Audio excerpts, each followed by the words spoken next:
I'd like to thank the Young Republicans for putting on this debate forum.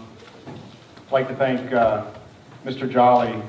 He's gone out of his way to be cordial to my wife and me during this campaign, my wife Jackie and my son Bill, and I really appreciate that. And I got to meet his parents, and since you'd probably get all the blame, you have to take some of the credit for that. I'd also like to thank everybody in this room, because your presence is a testament to your citizenship and your dedication to making our communities be the best it can, and I greatly appreciate that. Ladies and gentlemen, I'm applying for a job tonight. I want to be your representative to Congress, so what you do when you're looking at a prospective employer, you give them why you think you're qualified. I was 33 years in the Marine Corps. I commanded, had the privilege of commanding 2 squadrons, a 5,000 Sailor and Marine Air Wing. I was number 2 in command of the world's largest fighting organization, the 1st Marine Expeditionary Force, if anyone's ever been in it. That really gave me a lot of experience. I've been 25 years in industry as an airline pilot, and I'm a lawyer. So what's the common theme and why I think I'm qualified for this job?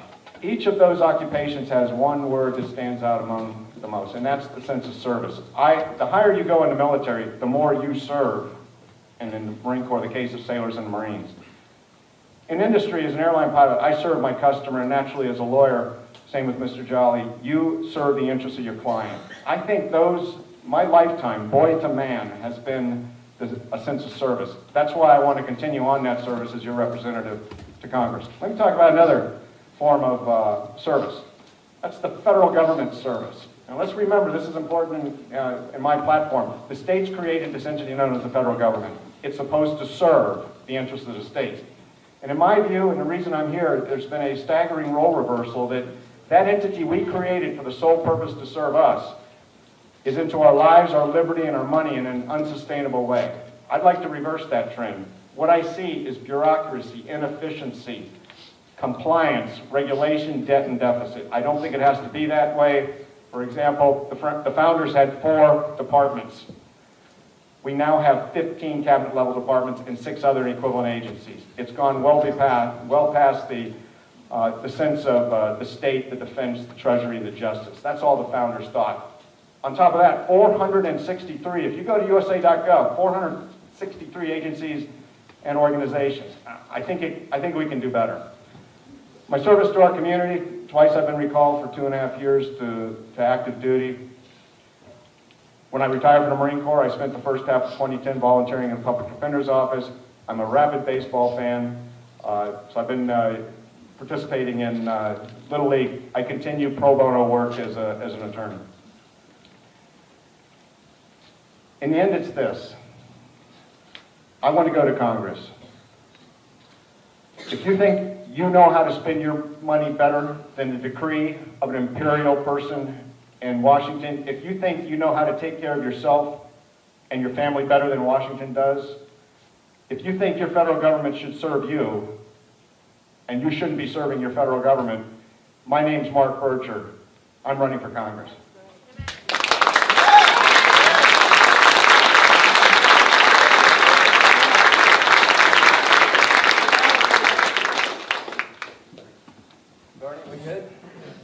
Thank you, Eddie. I would like to say the same thing about the General and his family as well. It has been a pleasure to get to know Mark in this race. I have utmost respect for him. And let me tell you something, folks. Tonight is a good night for the Pinellas County Republican Party. Tonight is a good night for Pinellas County, and here's why. Yay! We know how to run a primary. Yes. And we run it from the grassroots up. We run this primary with good candidates. Mark Bircher is a good candidate. If on January 15th I wake up and he's our nominee, I look forward to supporting you and making sure that you beat Alex Sanders.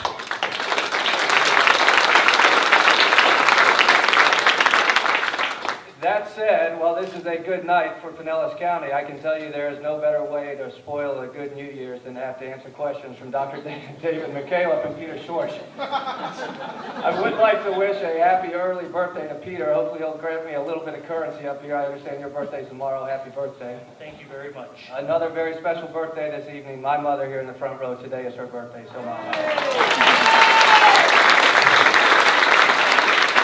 Listen, folks, we do know how to run a primary, and we are running a primary because the issues in this race are extremely important. On January 15th, we are going to have a nominee that must beat Alex Sink. And we're going to talk about it. We must beat Alex Sink, not because she's from Polk County and we're from Pinellas County, but because the National Democratic Party that asked her to move here and run is wrong on the issues, and we know that. That is why we must make sure that we honor the legacy of our late Congressman Bill Young, and we hold this seat for the Republican Party, and we protect the majority of the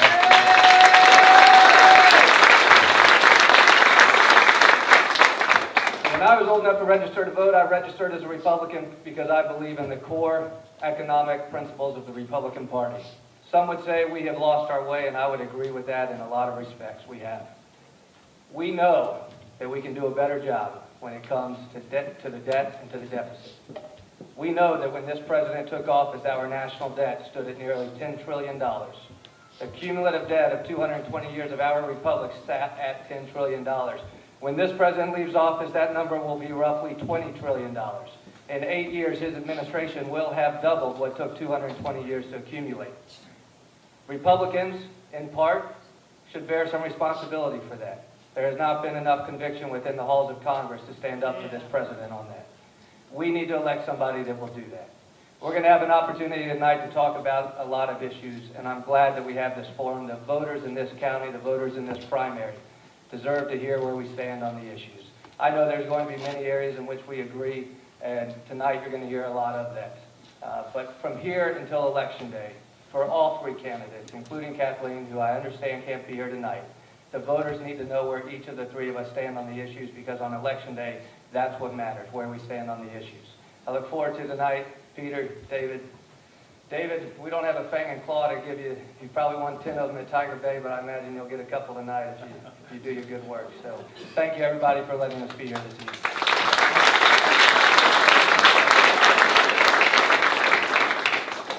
All right. I believe I'm first up, and I want to say thank you to the Pinellas County Young Republicans. They've really done an amazing job here. Look at the crowd they produced. Good job. It's an honor to be here and a privilege to sit up here. Thank you to candidates for showing up. And I want to encourage you tonight to try to answer the questions. Your talking points are important, but direct answers to questions are always appreciated in races like this. And since your opponent's not here, if you have a clear understanding of your opponent's position and you're able to differentiate yourself from each other and the person who's not here, please indicate how you differ from your opponent. So the first question goes to Mr. Bircher, who advised me earlier. He goes by Mark now, not General. Mr. Bircher, the Federal Reserve is a private banking corporation that has substantial influence over the behavior of our government and our nation. Many say it's printing too much money, it's not transparent, and not meeting its original mandates. Can you describe if there should be any changes made relating to the current function or existence of the Federal Reserve? Yeah, the Federal Reserve, as you alluded, it's not federal, has no reserves, and it's not a bank. That should frame how I feel about it. Third National Bank of the United States has been two before it. There's a lot of history on central banks. Andrew Jackson's dying words, "What's your greatest accomplishment? I killed the bank." I am concerned that one unelected, almost unaccountable person has that much power in a republic with our central banks.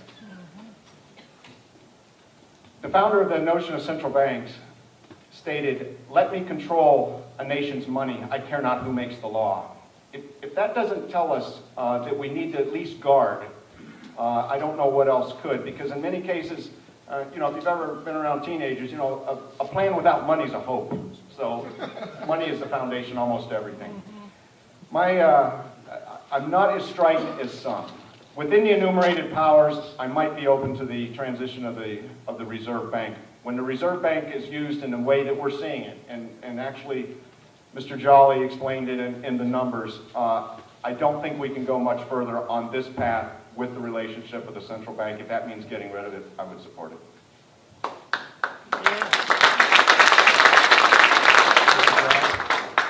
So my position on the Fed, first and foremost, considering what is in the realm of the Article I authority of the Congress, would be to audit the Fed. I think we can all agree that an audit is appropriate. I understand, given the current statute I believe there are 3 or 4 exemptions from some of the current audit provisions, but I would support the current legislation in place to audit the Fed. I think you also have to look at some of the organic authorities of the Fed, from stabilizing prices to maintaining long-term interest rates. There are certain things that only an independent Fed can do. I think it's good, frankly, that the Fed sits just outside the reach of the President and the Congress directly. I think there's sufficient oversight authority in place. The issue of whether or not the Fed should bear any responsibility for employment is something that should be looked at. I know there's some legislation on the Hill as well about that.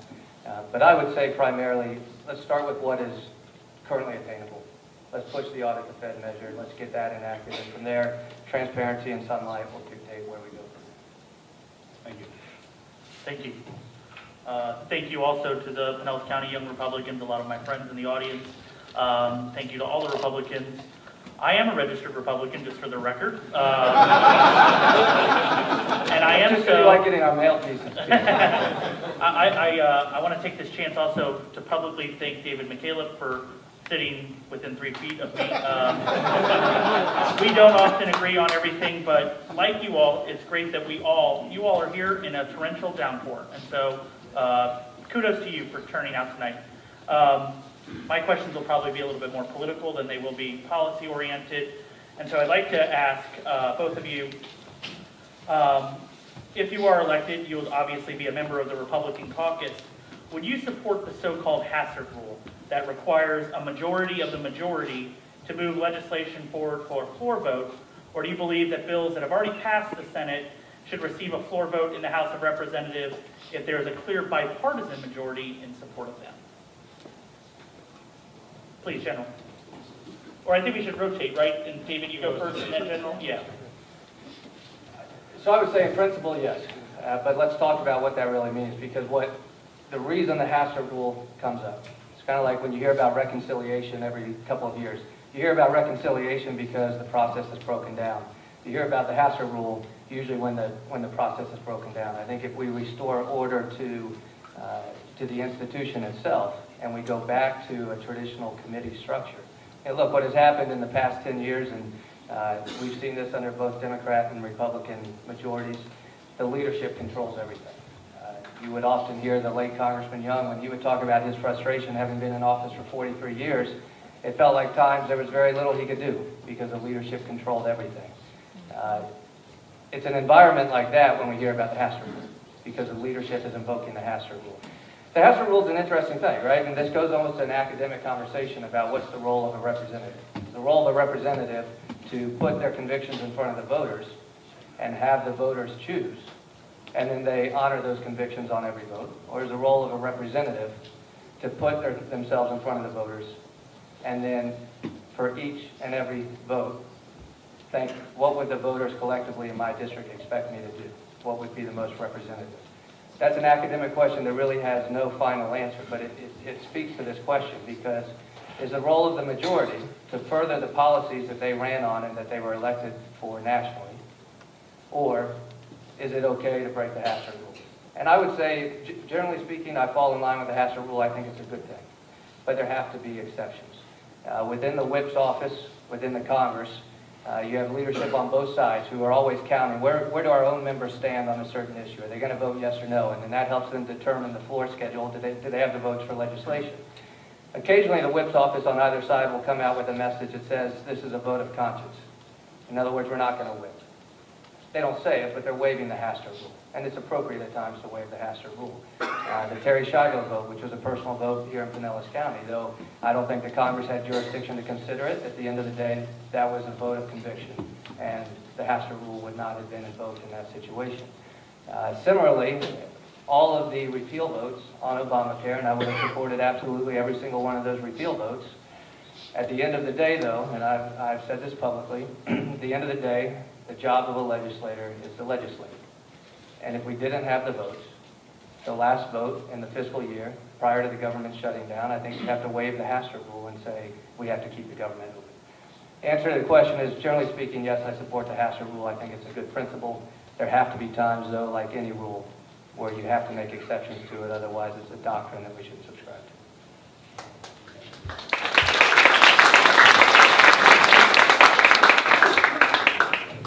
Sir, I think my answer for the Hassett rule, first, it's not a rule. It's discretionary.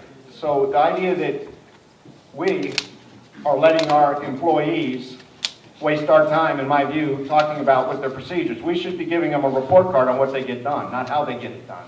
So in my view, each speaker is well on record. Sometimes they use it, sometimes they don't. So since it's not really a rule, I don't think it's real productive for us down here, other than to get rid of people that aren't getting the job done. That's how I see the Hassett rule is almost irrelevant.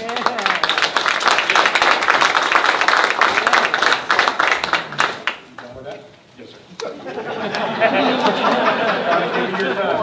Am I done? Help me out. All right, so the way this is scheduled, I'll always be asking you first, Mark. So I want to ask you about military action. Congress is supposed to have the constitutional authority to declare war. It hasn't done so since World War II, despite numerous military actions. Tell me what you think the proper role of Congress is in declaring a military action against an adversary. And do you think the recent attack on Libya by the U.S. government was constitutional and wise? And further, if in Congress Syria was our enemy and subject to attack, would you insist on a congressional declaration of war? I really like this question, Doctor, because I think it goes to the heart of what arguably is the most important feature of our central government is common defense. And if we followed our budget tells a lot about money. For the first 100 and some years, the pie was almost all DOD, and there's this tiny sliver of everything else. So let's talk what's important here. 5 times in this country's history we've gone through. Now let's remember, Article 1, Section 8, Clause 11 is as clear as English can be written. Powers of Congress declare war. The framers didn't want a king. So these idea of war resolution, War Powers Act, that take the enumerated power of the Congress and transfer it to the executive is an impermissible expansion of executive power that threatens the liberty of the people of the United States. I'm a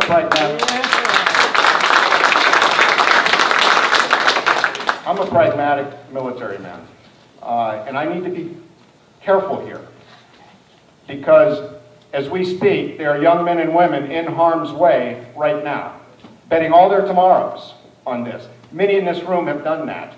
So we can't really go into the policy now because troops are in the field. That moots any of this type of conversation. But for policy, it's a great question. We have not won a major war since we stopped declaring them. That is not to diminish the heroism of the many thousands, hundreds of thousands actually, in our wars that have given everything for this. I believe war should be declared because the framers said that only the people pay in blood and treasure when we go to war. So only the people properly get to decide. And what have we done since then? I ask you to look at the first day of the war powers in the Korean War and the Vietnam War. I was on the first day of the invasion of Iraq. We were talking 3 weeks. I was recalled 3 years later to the continuation of this war. So is it proper at the Chosin Reservoir or Kodo Reed or Port Chapul to ask the American people if they want to fight a war? That's a real bad time to determine the commitment. There's people in this room that have been at Khe Sanh and all the other the hill battles on Highway 9 out to the in the First Corps and down in the Fourth Corps. This is a real bad time to ask the American people what their commitment is to sacrifice when troops are in contact. I could say Ramadi, Fallujah. I could go through the whole thing. I hope I'm making my point here. Please address Libya and Syria. Okay, Libya. First, whenever we send troops without the proper authorization, the first thing that goes is the troop. I can't answer Libya until I can get my government to tell me what happened. I don't know what happened because there's this tremendous reticence. My opinion is when we took down what rule of law was in Libya and then we send in a 4-man detachment to protect an ambassador, that's the policy that I'm going to talking about the cruise missiles flying in without a declaration of war. That's what I'm talking about. They've already, since that went in. Time. Okay, sorry. All right, Mr. Johnson. So now I have to answer a question from David McCaleb about foreign policy sitting next to a general. Listen. He's also a brain surgeon, though, so he's a That's pretty right. smart guy. That's right. So let's talk about Libya, let's talk about Syria, and then let's talk about war powers resolution, enumerated powers, and so forth. The extraction recently in Libya of the 4 high-value targets, I think, was necessary to do and was done with coordination with the Libyan government, and that was appropriate. Our intervention in their civil war, I think, was inappropriate in 2011. I don't think there was a mission for us intervening in their civil war. In Syria, I think the President of the United States significantly diminished the respect that he holds on the national security world stage as a result of setting a bright line and then ignoring it. I'm not in favor of intervening just to intervene. But there are situations where only the President of the United States as Commander-in-Chief has the immediate ability to do so. If the Congress had the flexibility and the immediate ability to respond when necessary, we would have seen that, but we haven't seen that. I think the War Powers Resolution was an outgrowth of the necessary and proper clause of Article 1, Section 8 that the General referred to. I think it rests within Article 1, the authority to declare war rests with the Congress. I think the Congress decided in 72 and 73 in limiting the President's authority and also acknowledged that the President did have certain authorities that only the President could execute. During the Balkan conflicts, we wrestled with this a lot. I had the opportunity to be on Mr. Young's staff for, in one way or another, for nearly 20 years. And during the 90s, President Clinton and his engagement in the Balkans was very similar to some of the issues we see in Libya and Syria. We wrestled with the War Powers Act for months, and was it appropriate to have some form of rewrite of the War Powers Act? We know what the President did, with President Clinton at the time, and frankly the Congress on both the Republican side and Democratic side was offended with the way President Clinton handled his activities in the Balkans. I don't believe we should be the world's policeman. I do believe in certain situations through an international effort where it takes military power to intervene in a humanitarian crisis that is resulting in a chemical weapon attacks on 400 children like we saw in Syria, and the President said, if you do this, we're going to make you pay the cost, then we have to make the government pay the cost. And he didn't do that. If that answers your question, I'll stay with that, but I would say, listen, I understand and respect the Article 1 authority of the Congress to declare war. There's also a time and a place where only the President of the United States can offer an immediate response as Commander-in-Chief of the Armed Services. Are we on time? 15 seconds. So you said international action's appropriate, Americans working within international action to go into Syria. Is that correct? I think a response was needed immediately in Syria. Without a congressional declaration of war? There was absolutely no time for a congressional declaration of war. Because we have, I think we have 8 video cameras, I'm going to ask a follow-up, 30-second follow-up to the General, just because I want to be very clear about this. You made the statement, we have not won a war since we stopped declaring them. And I just wanted to give you the opportunity to clarify that based on the first Gulf War. If you believe that that was a victory, or if that was we did, in your words, we did not win that war. My statement, and I have to play it back, is that we have not won a major war. Okay. When I read General Norman Schwarzkopf, it doesn't take a hero. He makes the point in there, 134 combat deaths, although a tragedy to all of those, less than 234 deaths. He makes the point to draw a conclusion out of that may be dangerous for the future. I think it was dangerous because the next time we went back, we went with a force 1/5 the size. Very good. Thank you. So that's Thank you. my answer.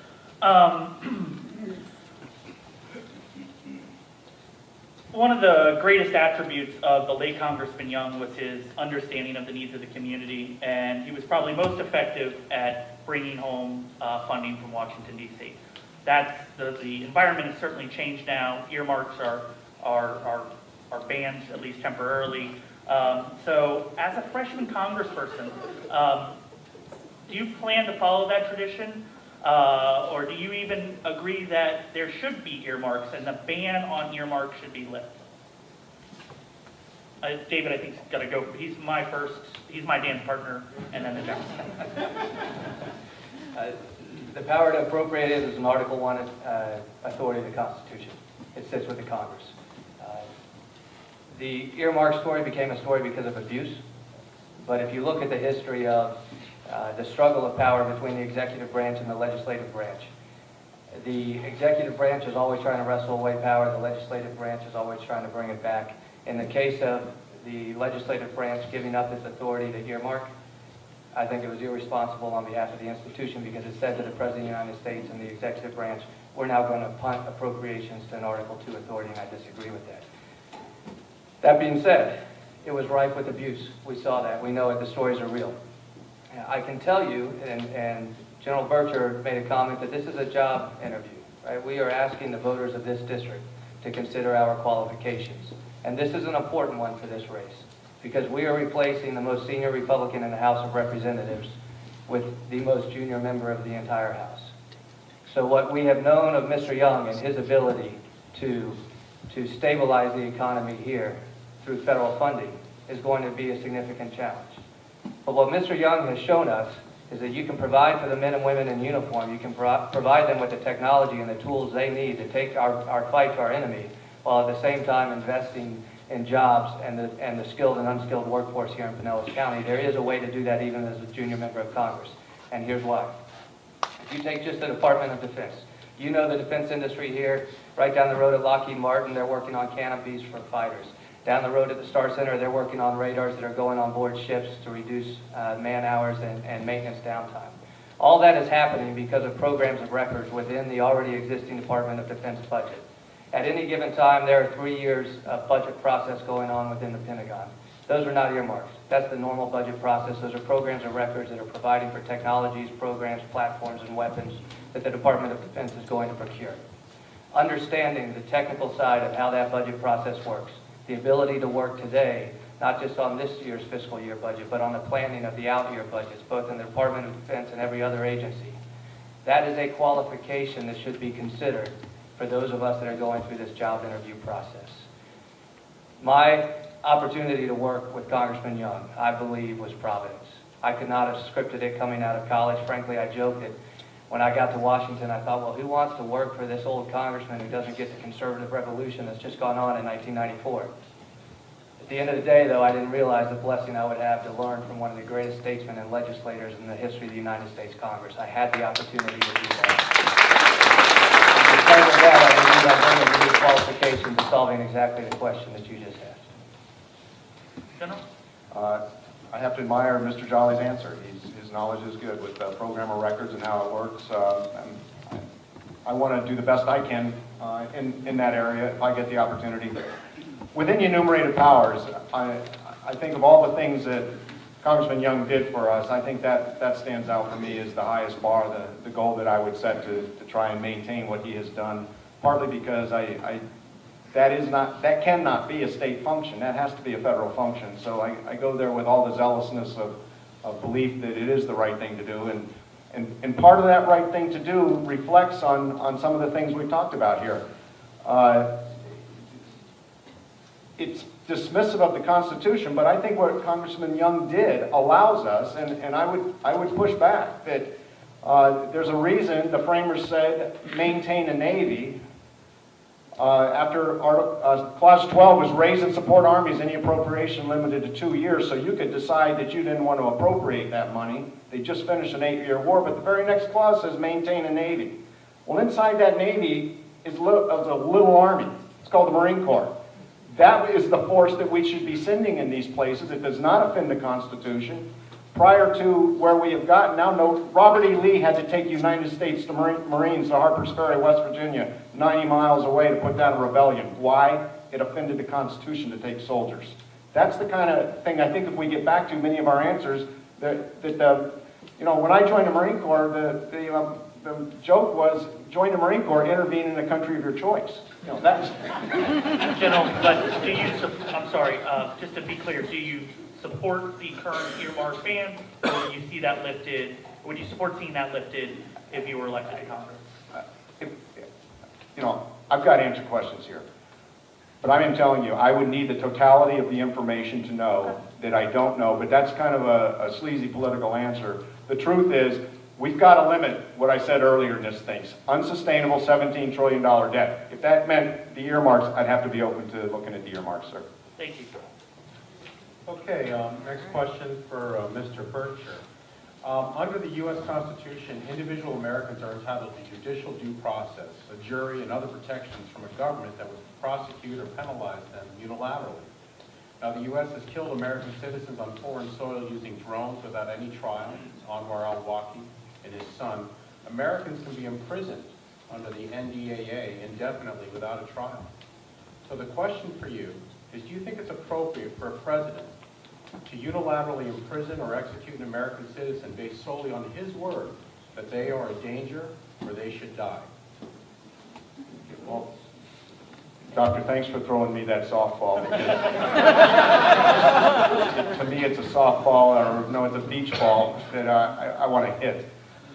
Everybody that takes the oath to that Constitution, it is not discretionary that you can substitute your own values for. That is impermissible. The writ of habeas corpus, I mean, that's ancient. That comes from the Magna Carta. If we're going to talk about arbitrary imprisonment of people, then it just cannot be allowed.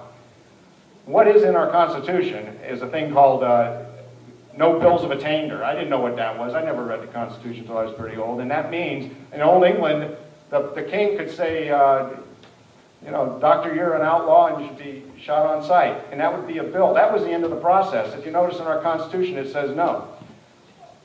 Every one of the terrorists that our federal government has prosecuted under arraignment and first appearance and trial and appeal, they're all in federal prison right now. I'm going to point to that process as being better than to wake up one morning and say, send the drones. And here's why. If history is a teacher, your own government is always a far greater threat to you than any foreign government will ever be.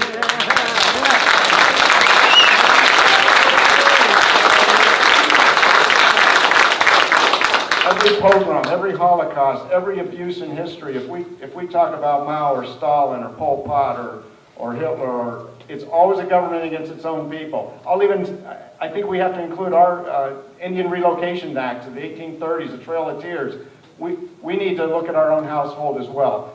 Whenever any man, and what is the rule of law? To bind down in chains the discretion of the arbitrary and capricious decisions, which I can't imagine anything more arbitrary and capricious than to wake up one day with imperfect knowledge and say, so-and-so has to die.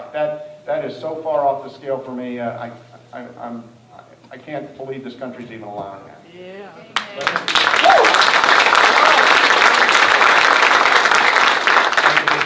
Question. I'm not going to repeat all the preamble, but do you think it's appropriate, Mr. Jolly, for a president to unilaterally imprison or execute an American citizen based solely on his word that they are a danger or they should die?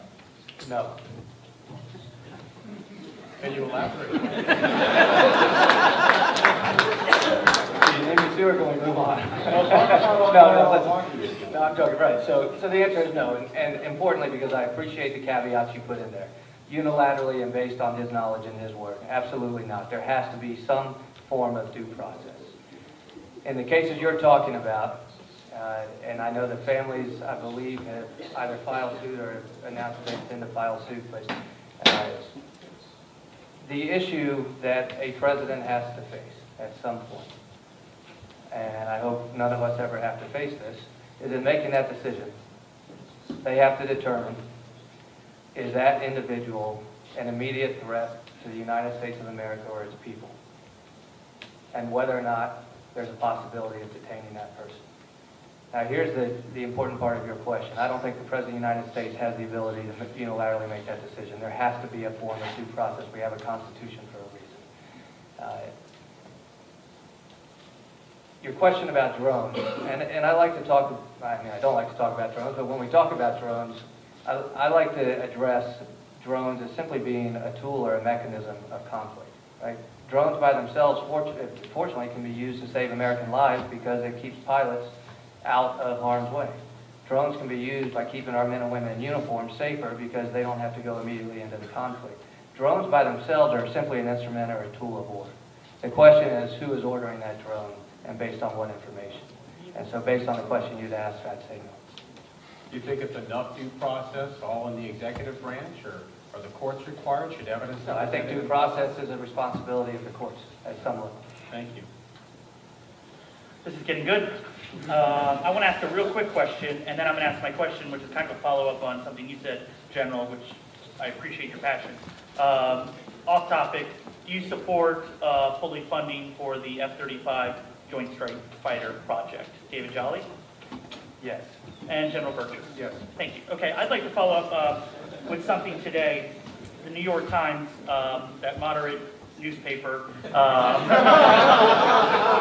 a very controversial editorial saying that the president should grant clemency to Edward Snowden in exchange for him coming back to the United States and him turning over the remainder of the data and information that he holds, rather than him stay in Moscow or travel to Brazil and continue to release information to The Guardian and other WikiLeaks and other media outlets. So, David Jolly, do you think that Edward Snowden should be given clemency, or do you think he should be prosecuted as a traitor? I believe Edward Snowden committed treason and does not deserve an ounce of leniency.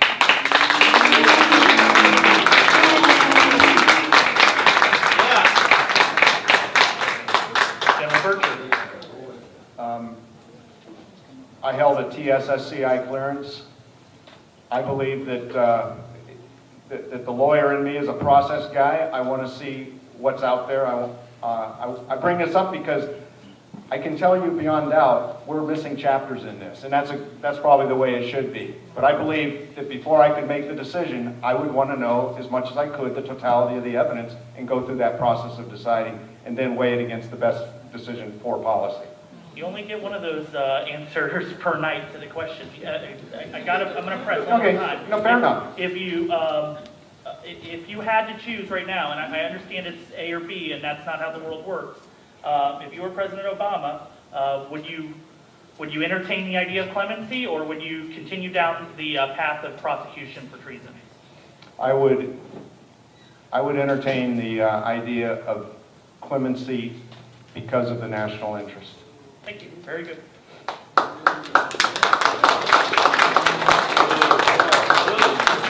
Make it easier, guys. Back to Mr. Bircher, we're going to do an easy question on Obamacare. Obamacare has increased the cost of insurance in many ways, including through market reforms like guaranteed issues of insurance to any party, community ratings to force younger and healthier people to pay for costs of older and sicker patients. Now, if you could repeal Obamacare or make substantial change to it, can you name at least one insurance market reform you would advocate to make insurance more affordable for Americans? One market reform. Yes, Doctor. Market reform brings me right back to the free market. I think it's better than government bureaucracy. I cannot find an instance where a government bureaucracy was better than a free market. If I may, Obamacare, there's really no health care in it. It's another government insurance program. And for the people of Pinellas County, do we remember the government flood insurance program and how that worked out for us? So nothing inspires me that this isn't going to bring anything but bureaucracy, inefficiency, regulation, and debt, same as the flood insurance. But tell me what you would do to reform the health insurance marketplace to make insurance more affordable for Americans. I would bring it to the free market and the venue where the Constitution says it's required, right here in the state of Florida, and we'd figure it out. So we have a lot of things in the free market that exist, and we have a lot of time left in the question. So can you tell me what sorts of things? Here's one thing. I would find a spine and brain surgeon, and I'd say, help me understand why Dr. Benjamin Carson believes this is the way to go. Because I'm not a doctor. I want to do what's best. So I would, instead of a government bureaucrat telling me, I would go to the medical professionals and say, what's the way ahead? How can we deliver what we want to for our community? All right, thank you. Mr. Jolly? I'm glad you asked the Obamacare question, and with all due respect to Kathleen, I wish she was here this evening to discuss her position on Obamacare. I say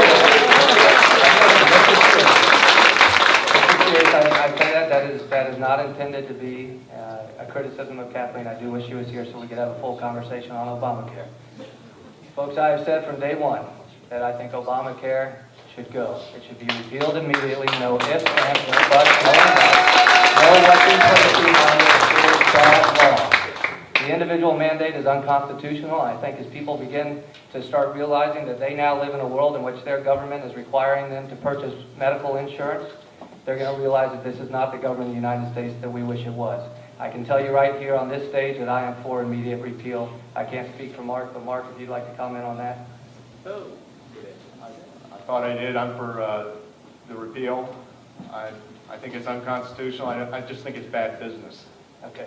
So let's talk about how we replace it with free market reforms. I think there have been some excellent commentary out there about how we create a statutory framework that actually instills some free market reforms that allow affordable health insurance.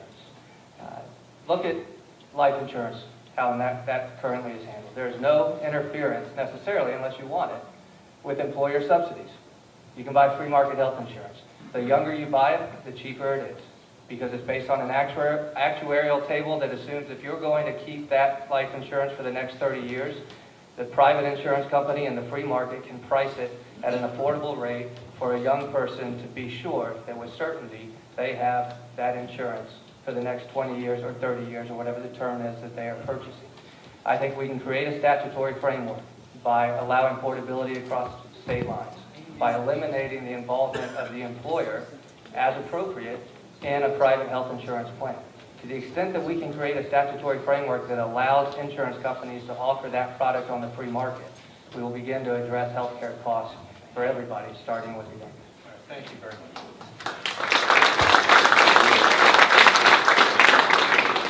I'm going to ask each one of you a different political question. I'd like to start actually with Dr. Bircher, or excuse me, with General Bircher on this one. I'm going to read a brief sentence from Adam Smith's profile of you in yesterday's Tampa Bay Times, another moderate newspaper. You're referring to these things as newspapers, or propaganda arms of it.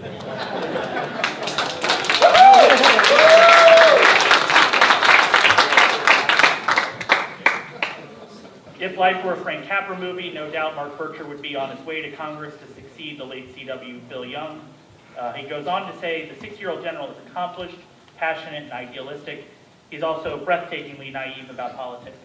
I was speaking to a young Republican in the back of the room, and we were talking about the difficulty that generals, in particular, from Wesley Clark to the gentleman that ran in Hillsborough, the difficulty generals have in making the transition to politics, saving for General Eisenhower.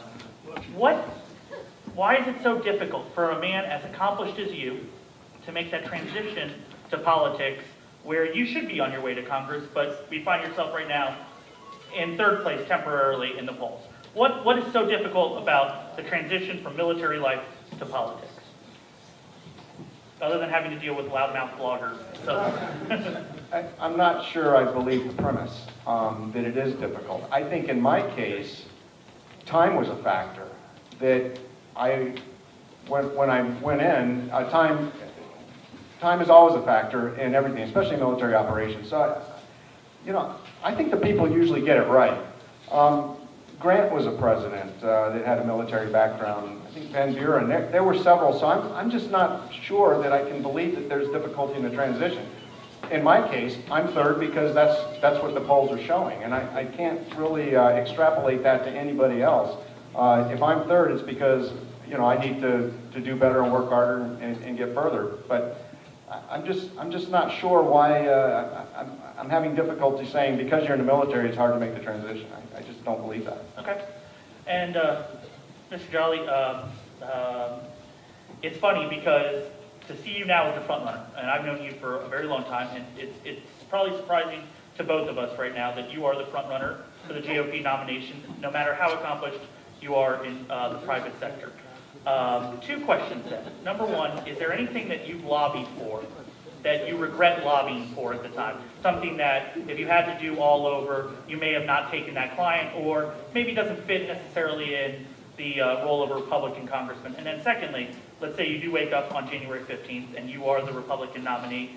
You're going to be up against the DNC juggernaut. Alex Sink raised $1.1 million. She has 10 times what you have right now. How do you intend to defeat her in a compressed calendar? Let's take the first question, and you can remind me of the second one. And I would also say to the general, so Adam Smith referred to you as breathtakingly naive. when he wrote about me and my respect for our local senior state senator, he called me breathtakingly stupid. So, so take comfort in only being naive, I suppose. Some of you have heard me, a number of folks who have supported our campaign are out at a lot of events. You've heard me say when we got into this race, we were polling below the margin of error. It was Peter that shared that with me. I think we were at 1.7%, and the margin of error was about 4.5%. Listen, I think, and we get to see it in this race, because this is a local one county, home county, community type district race. This race is about the people and the voters of this district.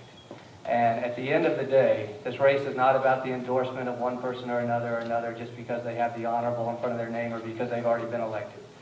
This race is about the voters coming forward and choosing who they believe they want to represent them.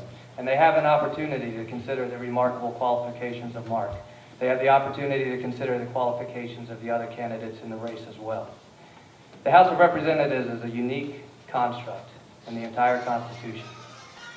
It is the only body, it is the only office to be a member of Congress that you must be elected by the people in your community. You can be President of the United States without ever having been elected. You can be Vice President without having been elected. You can be a Supreme Court Justice. You can be a United States Senator. You can be a cabinet official. You cannot serve in the people's house without the people electing you to serve. That's what's special, frankly, about this primary. And so let's talk about the second issue, which is the DCCC. Curtis Kruger with the Tampa Bay Times, a reporter who I actually have remarkable respect for, asked me, were you surprised that Alex Sink raised $1 million? And I said, absolutely not. I was surprised she didn't raise $2 million.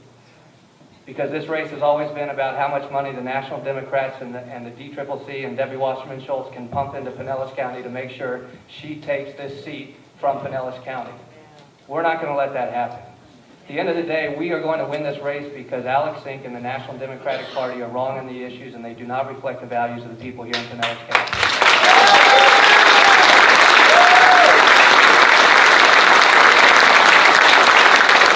They will spend $4 million to convince us that Alex Sink can represent Pinellas County. But I'm telling you this, we can spend $1, and as long as people understand our message and where we stand on issues, we are going to beat Alex Sink on substance and on issues. We're going to do that on March 11th.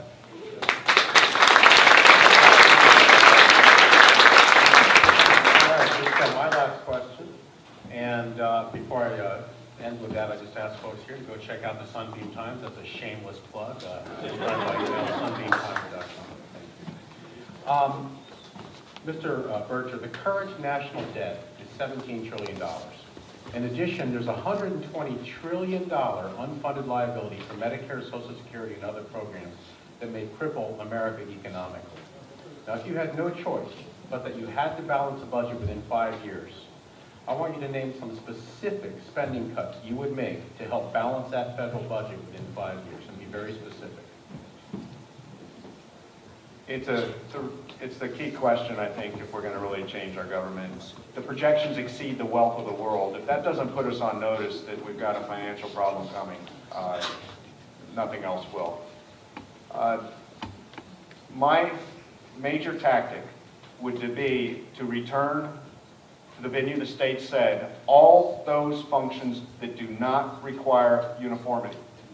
Because in theory, that's the only thing the federal government was going to do. So we would ask our questions. Let's go into what used to be 4 cabinet level positions that is now 15, plus 6 more agencies of equivalent cabinet level. Can we do education in the state of Florida? Are we equipped to do education? Yes. Can we decide health care? Yes. And in the back, I would like my father-in-law, Dr. Angelo Spoto, to please stand up. Because he's retired, but he still volunteers 2 days a week. So government doesn't have to be the answer to everything. That we actually can figure it out on our own. So we would just go through every one of those. And we would ask ourselves, where's the venue? Because I think for every dollar we send to Washington to serve a purpose here, education, healthcare, all the rest of us, we get something back that looks smaller than $1. We may not even get our dollar back. We send it to Tallahassee. If we decide there needs to be a state level, it'll be a bigger dollar. So that's what I would do. I would go through every one of those and say, can we do it here? And return each one of those specific items back to where it belongs. Mr. Jolly? So I'm glad you recognize the totality of the long-term out-year debt of our entitlement programs, because that's one of the things that is currently wrong with Washington. I've said from the beginning, look, we know what is crippling our long-term budget forecast is entitlements. It is. You can look at the amount of entitlement spending as a share of our federal budget around 1960, and it was roughly 38 to 40%. Today, if you take Medicare, Medicaid, Social Security, and interest on the debt, that consumes, I want to say, about 65% of our federal budget. Don't PolitiFact me on that, but generalities. Discretionary budget is not where we're going to balance the budget, because we have allowed our entitlement programs to grow so far that we have to address entitlement spending before we can balance the budget. Can we do that in 5 years? David, I don't know that we can balance the budget through cuts in 5 years. We balance the budget through economic growth that increases revenue. Economic growth is the only way we can get to a balanced budget in 5 years, because Washington has so outspent its means. To retract that quickly simply with cuts, I think, would have a crippling effect on our economy. I can tell you this, it's time, it is far past time, that we recognize the promises that we have made to beneficiaries of our entitlement programs. We say we have made these promises as a government. Listen, I'm a fiscal conservative. Part of being a fiscal conservative is taking responsibility. We have to take responsibility for the promises our government has made to individuals. It is not the individual's fault that they have relied on Washington. So now is the time that we ask Washington to take responsibility and take ownership of the promises it's made. You used the right number. The right number is not $20 trillion. The number is, if you take the entire out-year obligation of our entitlement programs, you probably would approach $100 trillion, depending on how you score that. We need to recognize that as debt, put it on our balance sheet, own that debt, set about paying that off, and then turn around and say, for future generations, we have entitlement programs that are unsustainable. And so we do need to address what the future of entitlement programs will be. But we don't do that by changing the rules of the game on beneficiaries that have paid into the system and have been made promises by Washington. We have to continue to protect that. Thank you.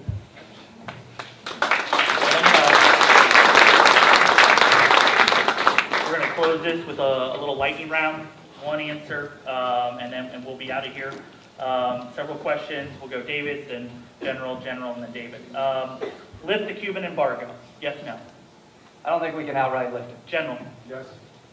Trey Riddell, resign or stay? Should Congressman Trey Riddell resign or run for re-election? Run for re-election. Resign. Would you have voted for the Ryan Murray budget that just was passed in at the end of the year? Would you? This is to you, David. Your first up. Would you? No. No. No. Favorite political TV show or movie?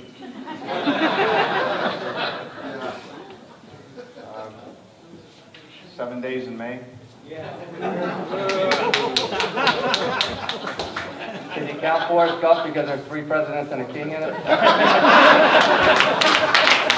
Last question. I'm going to start with David. Bircher or Peters? We are going to nominate a Republican that beats Alex Sink, and I'm going to support either one of them. General. Jolly or Peters? The people will decide, and I will support. Thank you very much.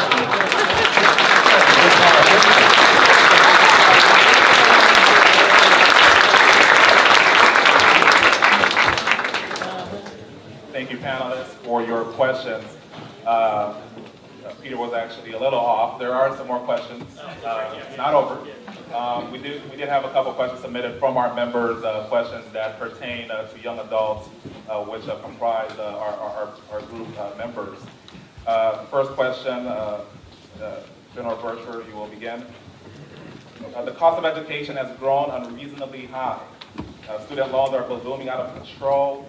What can be done to mitigate the financial time bomb of tens of billions of unpaid debt, and doing this while keeping education both accessible and affordable?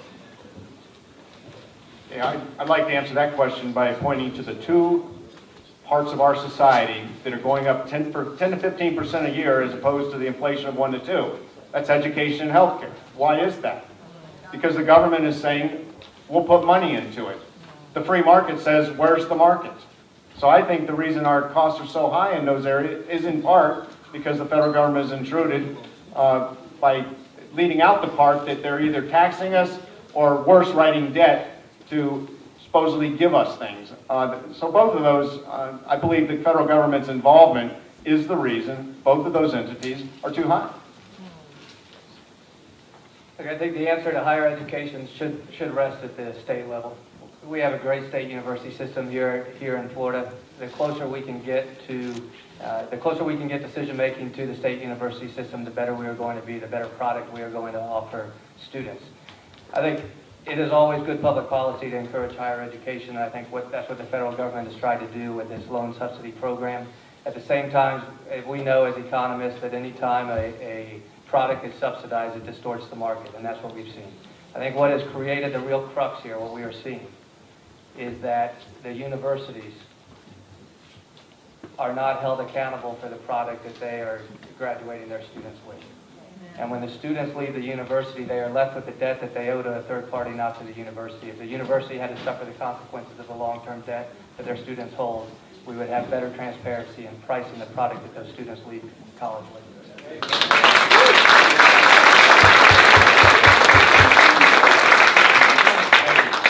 Last question. Increasing flood insurance costs serves as a barrier of entry to many young professionals who seek to be first-time homeowners. What is your plan, starting with Mr. Jolly, to solve the flood insurance crisis? So the first thing we do, only because it's the most attainable, is we delay the Bigger Waters Act, but at the same time, that's not the answer. A bad law today is a bad law 4 years from now. So simply delaying Bigger Waters for 4 years isn't going to solve the problem. Some of you may have seen that I proposed, at least in concept, a national natural disaster insurance program that better aggregates the risk from the west coast to the northwest, to the northeast, to the plains, to the flood states, to the southeast, and says, let's look at all natural disasters. Because at the end of the day, if a homeowner doesn't have insurance, or a region like New Jersey is underinsured by some have said 40%, the federal government has to step in with disaster assistance and pay it anyway. Let's add stability to the secondary insurance market. And then let's recognize that by doing that and by aggregating the risk, and honestly, by holding Washington more accountable, we can better stabilize the market, and you'll see prices of flood insurance drop here. We know why flood insurance in Florida went up. It's because Washington looked at who's currently paying. The most customers were in the southeast because those were the most that were in compliance. Simply others in the northeast were out of compliance. They looked at those that were most in compliance and said, those are the people paying, so we're going to double, triple, and quadruple their premiums. It's ridiculous that somebody that has a $100,000 home might have a $20,000 flood insurance policy. An economist would say that that home's going to be destroyed every 5 years. That's Washington math. That's not Pinellas County math. Let's do away with Bigger Waters. Let's replace it with a national policy that better aggregates and associates the risk with different communities across the country.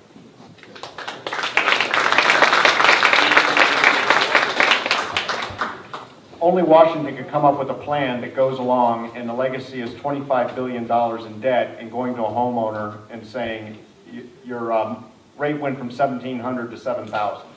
That's just only a government could come up with that. I disagree. I do not think the federal government has a role in this, except for the Corps of Engineers to support the states in doing the geodetic survey so we know actually where the flood is. The solution is at the local level where the interest is greatest, like in my neighborhood where homes are, where I'm in it myself. I believe the community answer and the state answer will always be better and more efficient, because I have an interest in a house in my neighborhood not being abandoned because the homeowner couldn't sell it or could not afford to insure it. I believe the community answer is always superior to the central government answer, and it's really a subset of why big government answers to me are no better than bigger government answers. The answer is in our community. We can figure this out. It's not insurmountable. Thank you. I'd like to thank both the candidates and the panelists for taking the time to join us here. Let's give them all a round of applause.